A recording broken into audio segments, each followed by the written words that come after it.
welcome back to Watches TV. We're at Watches and Wonders in front of the Rolex booth, and I'm here with Erika, also known on Instagram as WatchMissGMT. Thank you so much for being here with us. Thank you so much for having me. I am incredibly excited at the new releases. It's really exciting to be celebrating an anniversary year. So whenever there's an anniversary year for a brand, it's always like, what are they going to come out with? The anticipation is like, ah. And so what did you think?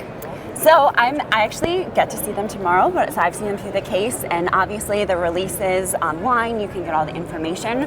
So I'm most excited, actually, we're celebrating the 100th year of the Oyster case, which, like, if you think about it, is super important because in 1922 was kind of the first time that the Oyster case kind of came together, which is like monumental for the world of wristwatches because waterproofing, right? Like, absolutely. I couldn't imagine if that didn't exist. Literally set the standard for wristwatches for the future. And amazing. I mean, it was, you know, all these advertisings that came out for someone who's known for their female perspective on Rolex on Instagram. I think that this is the perfect watch to be talking about. Absolutely. So I'm super excited to see all that they've come out with about the case, and it's really nice to see the anniversary Oyster Perpetual as well, and the two-tone metal, and also that it has Rolex in green, which I think is really cute to kind of stand out and differentiate itself from the other Oyster Perpetuals, and also having the 100th anniversary just above the 6 o'clock marker to kind of commemorate, like, hey, this is a celebration. This is the year that marks the celebrating the Oyster case. And I think that there's also the stone dial that is worth mentioning with stone indicators as well. Yes. Stunning.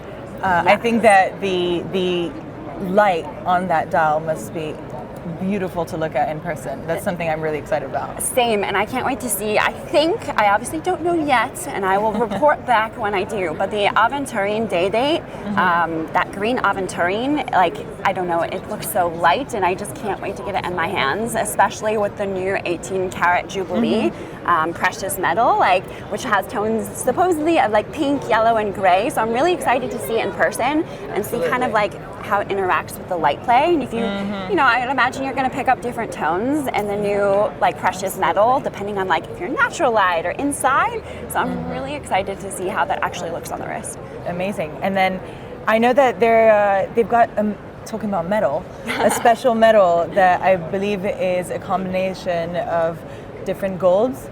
Yes. But I believe the recipe is still secret. Oh, always secret recipe. And I think that's the coolest part is each recipe is unique to the brand's DNA, whether how much pigment, how much, you know, platinum or steel or, you know, it is inside that precious metal. So it always kind of comes out a little different.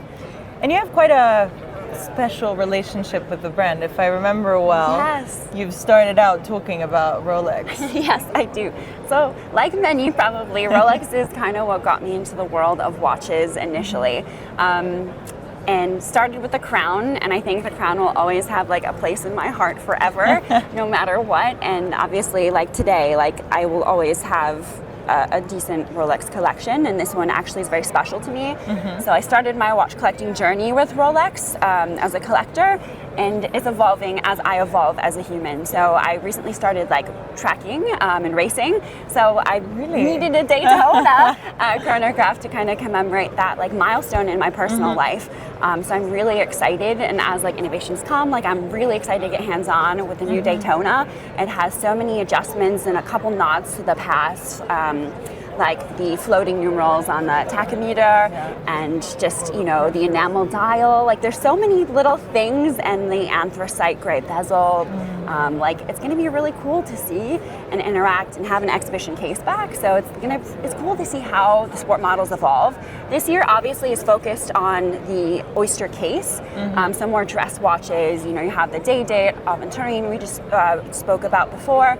But it's cool to see their sport models. I'm actually most excited to get like detail about these sport models because the Yachtmaster has totally been like revolutionized this year, and it's really exciting because, you know, they're sport models, so they're meant to reflect your passions in life and be able to use kind of like on the job.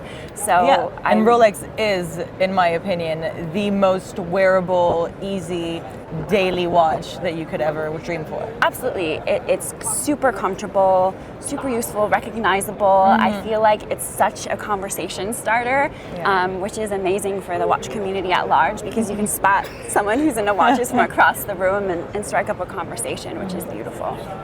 Well, thank you so much for giving us your take on these new releases. And my last question would be, if you could grab and run, what watch would you grab with? I, at this point, actually think it would be the Yachtmaster 2, which was never one of my favorite models to begin with, but I think with the new modifications, I think it's going to be really fun to use. Like, I mean, I want to learn how to sail, so I'm like, let's get this going. Let's give myself a reason to do so. Yeah, exactly. Let's put it into practice. So I think I'm really most excited. If I could grab one Rolex and run, that would be the one. So they better have good cameras on the way out. Or make sure you wear the right shoes tomorrow. Yes, no heels, that's for sure. Thank you so much for being here with us. Thank you you guys for watching Viva Watchmaking.